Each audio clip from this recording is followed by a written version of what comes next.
First, Holi break पर CJI Suryakant की चुटकी, टिप्पणी हुई वायरल। सुप्रीम कोर्ट में सुनवाई के दौरान सीजेआई सूर्यकांत की एक हल्के फुल्के अंदाज में की गई टिप्पणी चर्चा में आ गई। केस लिस्टिंग को लेकर उन्होंने कहा कि इसे होली ब्रेक के एक हफ्ते बाद रखा जाए, क्योंकि इलाहाबाद है भाई, भांग का नशा उतरने में हफ्ता भर लग जाएगा। सीजेआई की यह मजाकिया बात अदालत में माहौल हल्का करने वाली रही और सोशल मीडिया पर तेजी से वायरल हो गई। सेकंड, कर्नाटक सरकार की 5 योजनाएं खजाने पर बोझ, डिप्टी सीएम शिव कुमार का बयान। डीके शिव कुमार ने स्वीकार किया है कि कर्नाटक सरकार द्वारा चलाई जा रही 5 गारंटी योजनाएं सरकारी खजाने पर बोझ बन रही हैं। हालांकि उन्होंने साफ किया कि जनता की भलाई के लिए इन योजनाओं को बंद नहीं किया जाएगा। कांग्रेस सरकार के उप मुख्यमंत्री ने कहा कि इन योजनाओं का मकसद कठिन समय में नागरिकों के हाथ में पैसा बनाए रखना और उनका आत्मविश्वास बढ़ाना है। उन्होंने दोहराया कि वित्तीय दबाव के बावजूद सरकार इन योजनाओं को जारी रखेगी। थर्ड, दंगल में उतरने आए हैं, सीजेआई सूर्यकांत की वकील को सख्त फटकार। सुप्रीम कोर्ट में सुनवाई के दौरान सीजेआई सूर्यकांत एक वकील पर कड़ी टिप्पणी करते नजर आए। मामला राजस्थान हाईकोर्ट ने उस आदेश से जुड़ा था जिसमें याचिका को बेबुनियाद बताते हुए खारिज किया गया था और याचिकाकर्ता वकील पर 50,000 रुपए का जुर्माना लगाया गया था। सुनवाई के दौरान जब वकील ने आइडियोलॉजी ऑब्जेक्शन की बात उठाई तो जस्टिस जॉय माल्या बागची ने स्पष्ट किया कि राजनीतिक या वैचारिक असहमति को आपराधिक अपराध नहीं बनाया जा सकता। यह याचिका पीएम नरेंद्र मोदी और अमित शाह समेत अन्य के खिलाफ नागरिकता संशोधन अधिनियम 2019 को लेकर एफआईआर दर्ज कराने की मांग से जुड़ी थी। फोर्थ, भारत दौरे में ट्रूडो वाली गलती नहीं दोहराएंगे कनाडाई PM mark Carney. Mark Carney अपनी पहली आधिकारिक भारत यात्रा पर आज मुंबई पहुंच रहे हैं। कनाडाई अधिकारियों ने साफ किया कि इस दौरे में न तो भांगड़ा डांस होगा और न ही पंजाब का दौरा, ताकि पूर्व पीएम जस्टिन ट्रूडो की भारत यात्रा के दौरान हुई कूटनीतिक गलतियों से बचा जा सके। इस यात्रा का मकसद भारत और कनाडा के बीच बीते समय से तनावपूर्ण रिश्तों को सुधारना और नए वैश्विक सहयोग के रास्ते तलाशना बताया जा रहा है। फिफ्थ, समंदर में उतरा नया डॉल्फिन हंटर आईएनएस अंजदीप, पनडुब्बी रोधी ताकत बढ़ी।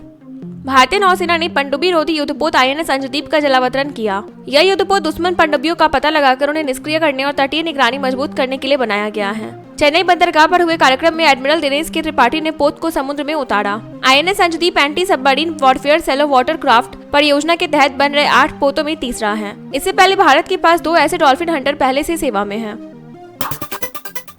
सिक्स्थ, इस्तीफे पर जगदीप धनखड़ की सफाई, बोले बीमारी नहीं वजह।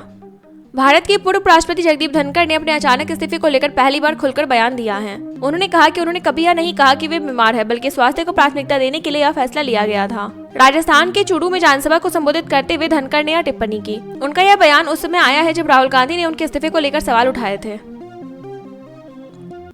सेवेंथ, ट्रम्प टैरिफ पर कोर्ट के फैसले के बाद भारत पहुंचे अमेरिकी मंत्री, ट्रेड डील पर मंथन।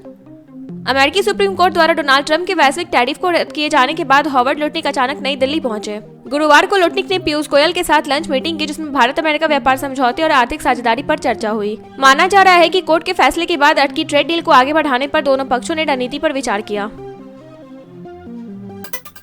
8, तमिलनाडु चुनाव से पहले सियासी भूचाल, ओ पन्नीरसेल्वम डीएमके में शामिल।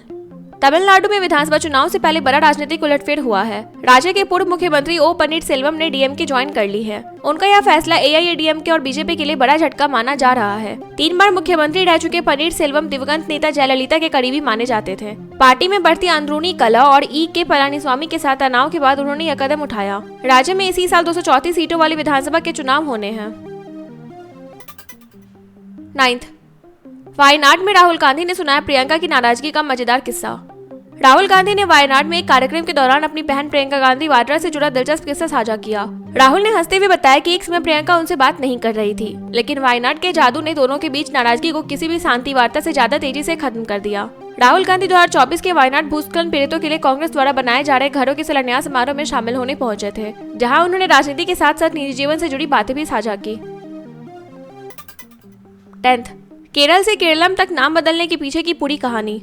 केंद्र सरकार ने केरल राज्य का आधिकारिक नाम बदलकर केरलम करने के प्रस्ताव को मंजूरी दे दी है। तर्क दिया गया है कि केरलम नाम राज्य की मलयाली पहचान, संस्कृति और इतिहास को अधिक सटीक रूप से दर्शाता है। यह बदलाव केवल नाम का नहीं बल्कि क्षेत्रीय गौरव को सम्मान देने का प्रयास माना जा रहा है। इस पहल के पीछे पूर्व केंद्रीय मंत्री और भाजपा के केरल अध्यक्ष राजीव चंद्रशेखर की अहम भूमिका बताई जा रही है। अब सरकारी दस्तावेजों और औपचारिक इस्तेमाल में राज्य को उसकी पारंपरिक भाषाई नाम केरलम से पहचाना जाएगा।